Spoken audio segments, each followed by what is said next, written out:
Halo sobat semua, jumpa lagi bersama saya di channel Teknisi Otodidak. Oke, pada kesempatan kali ini kita kedatangan HP dalam keadaan mati ya. Jadi HP ini kata si pemilik mati tiba-tiba ya, tidak jatuh, tidak kena air, tidak ketindih, tapi mati tiba-tiba. Dan info yang terakhir bahwasanya HP ini ketika ditelepon masih tersambung ya, masih ada notifikasi namun layarnya gelap. Oke.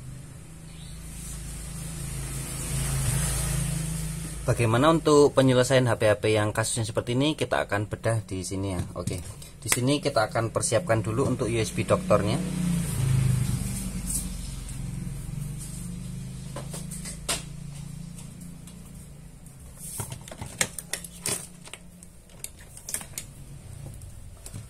Oke, kemudian untuk HP Samsung ini kebetulan Samsung A20 ya.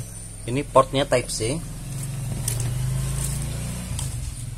Portnya Type C, kita akan coba cek konsumsi arusnya terlebih dahulu untuk memastikan sebelum dan sesudahnya. Oke, di sini tertera 5 volt 0,1 ampere ya sini.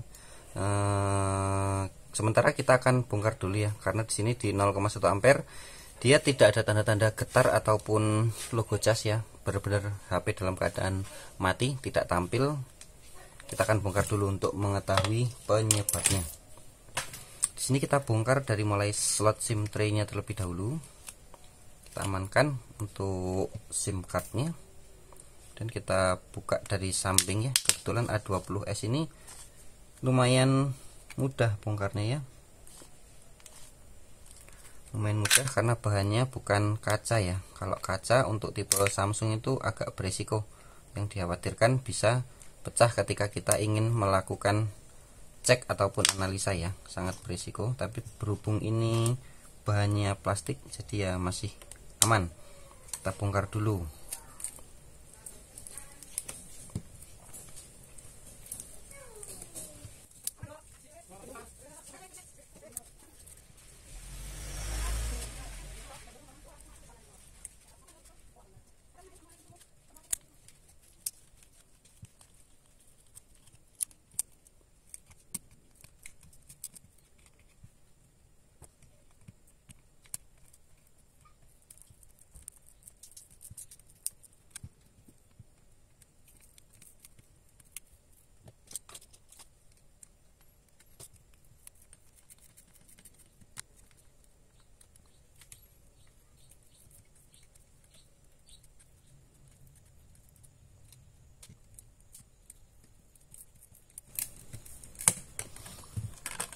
Oke teman-teman, setelah HP-nya terbongkar seperti ini, kita akan buka dulu baut-bautnya.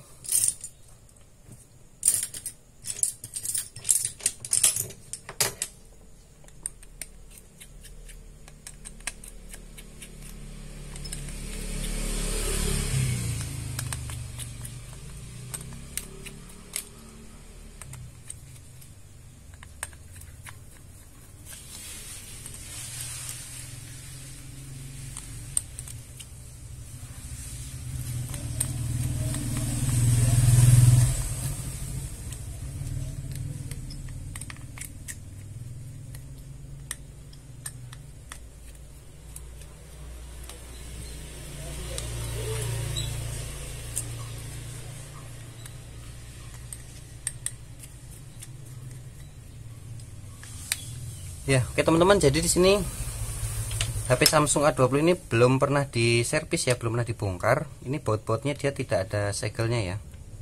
Tapi ini masih original, belum pernah diservis.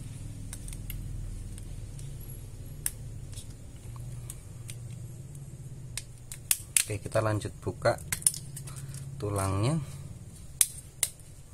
Oke, sudah, kita angkat konektor baterainya dulu. Di sini kita akan cek untuk nilai baterainya, apakah mungkin drop atau ada konslet di bagian motherboard. Kita akan ukur baterainya terlebih dahulu. Kita gunakan volt DC untuk mengetahui tegangan baterainya.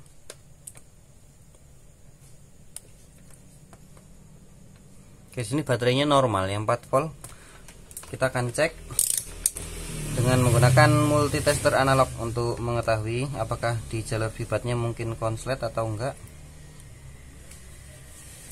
Oke, tidak bergerak, kita balik, dia bergerak. Ini menandakan di jalur vibatnya tidak ada short ya.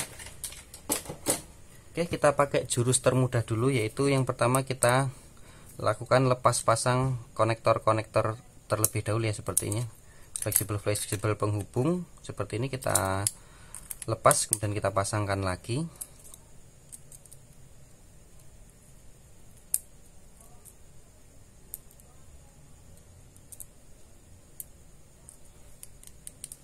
Oke, yang arah ke LCD juga ini fleksibelnya kita lepas, kemudian kita pasang lagi. Oke, yang terakhir baterainya kita tancapkan. Terus kita sambil cas ya. Kita coba sambil cas.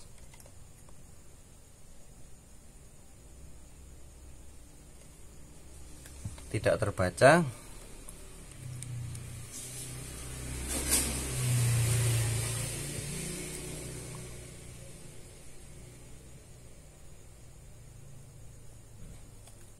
Oke, di sini tetap masih terbacanya 0,1 ya. Masih 0,1. Kita coba cabut baterainya, kemudian kita pasangkan lagi seperti ini.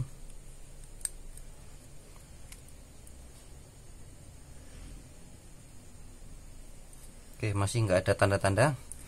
Kita akan coba cek ke komputer ya, apakah mungkin terjadi kerusakan pada IC internalnya, karena yang kita dapati di kondisi terakhir itu memang untuk notifikasinya sudah tidak ada tanda-tanda kehidupan ya.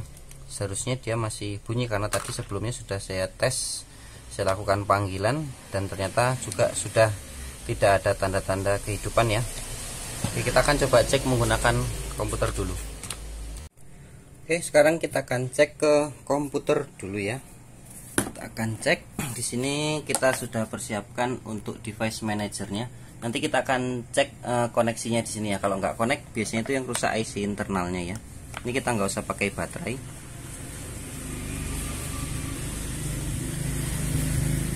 Ini langsung kita colok saja kabel USB.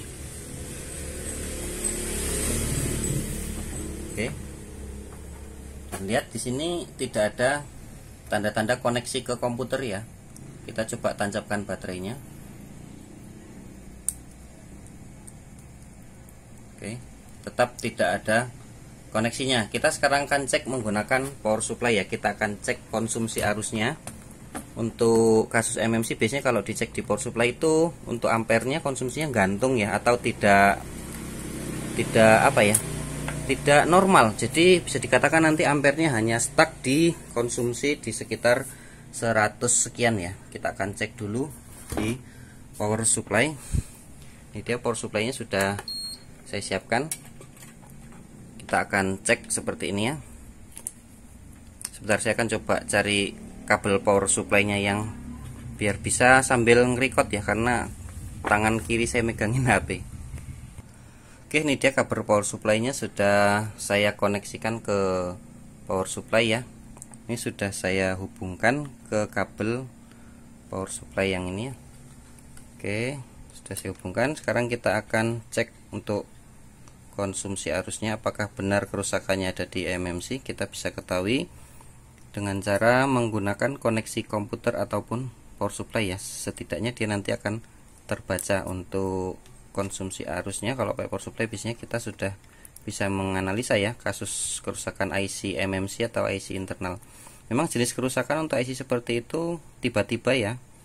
Namun kata si pemilik sebelumnya sih masih sempat di telepon itu masih ada notif ya, tapi yang terakhir pas dibawa ke tempat saya itu sudah nggak ada tanda-tanda.